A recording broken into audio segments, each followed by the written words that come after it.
They made an influence across the country. Millions of parents still today are starving for someone to look them in the eye and say, your child is great.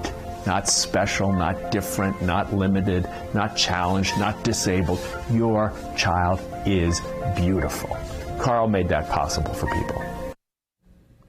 His name is Carl Erskine. He inspired an inclusion revolution across the nation. The film, The Best We've Got, the Carl Erskine story, reveals Carl's lifetime of giving to others. It's a story of small victories in social revolution, and you can see it this Thursday night at the Gainbridge Fieldhouse. Its director is Ted Green, a documentarian who has won 21 Emmys for his work. Count them, okay? Ted joins us now. Ted, thank you so much for making time for us today, my friend. Hey, thank you for inviting me in. I really appreciate it. This is amazing. I mean, a lot of people don't know much about Carl, but even though this is his home state, can you give us a little bit of a headline of who Carl Erskine is? Yes, I can. Carl Erskine, a lifelong Anderson, Indiana resident.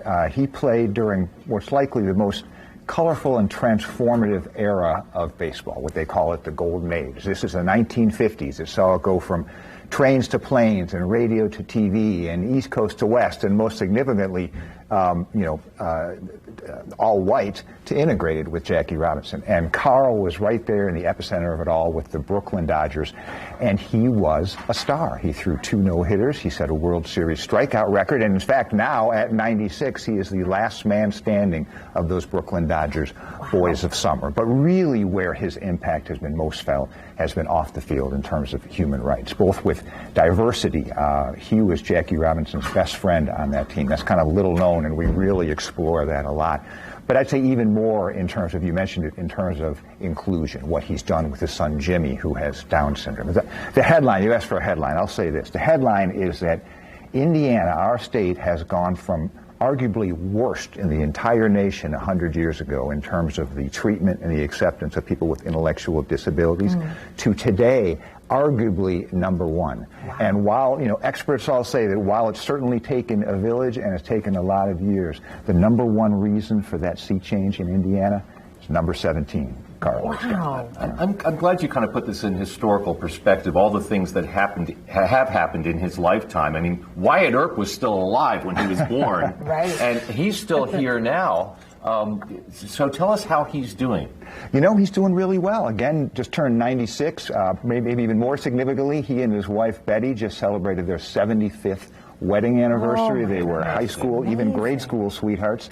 And I call him a 96-year-old with a 12-year-old eyes and spirit. He takes visitors. Grown men, I swear, go to visit him every year from Indianapolis and beyond just to sit with him in his kitchen and listen to his stories. He's like this Pied Piper of goodness, if you will. And he's got a great sense of humor. He's just a delight to be around. In fact, I got to say, he and Betty Erskine are the 2 best people I've ever known. I love that. Oh. It's amazing when we get the chance to have the space to share space with people like Carl and Betty. I mean, there's so many times where people wish that they could be at a kitchen table and have these conversations. For the people who've been able to see the film, do they feel like this kind of gives them that kind of access? I tell you what, and I don't like to compare films too much. You don't want to hurt feelings or anything. They're all very different, but I will say there's been a better response to this film than any one I've done in the past. And I will also say these last 2 years producing it have been the greatest education of my life. I mean, he's just that guy. There's a great line that came out in a novel a few years ago. It said, the best argument in the world won't change a person's mind. The only thing that can do that is a good story. Well, I humbly believe, and it's not because of me, it's all because of Carl and Betty and their son Jimmy, I humbly believe the Carl Erskine story is that story, and I'm so proud, to be able to bring it to the Pacers Gainbridge Fieldhouse. We are so excited. What a place to bring it to. Oh, it's great. And the Special Olympics is going all out. They're bringing in more than 1,000 athletes, busing them in from all over the state. The Pacers are going all out. We just came from a test run there, and the film looked and sounded great. And I should say you can still buy tickets at carlerskinefilm.com or at the Pacers box office right up until this film starts at 7 o'clock on Thursday. Okay, without further ado, let's point out that there's been a whole lot of excitement about Thursday's screening at the Pacers Gainbridge Fieldhouse. And that is just going to be a big night, isn't it? Oh, I can't wait. And Carl's son Gary and his wife are going to be there. Nancy Leonard is going to be there. A bunch of the old ABA patrons, George McGinnis and Darnell Hillman. Oh, wow. Everybody's just coming out for what we're calling a statewide salute to indeed the best we've got. I love this. And you know what? We want to make sure that you all don't miss anything. So go to allindiana.tv for all the info. Listen, you're a friend of the show now. Please come back anytime. Oh, I love it. Just have me anytime. Oh, you're pretty fun. He gets to be with all the fun people.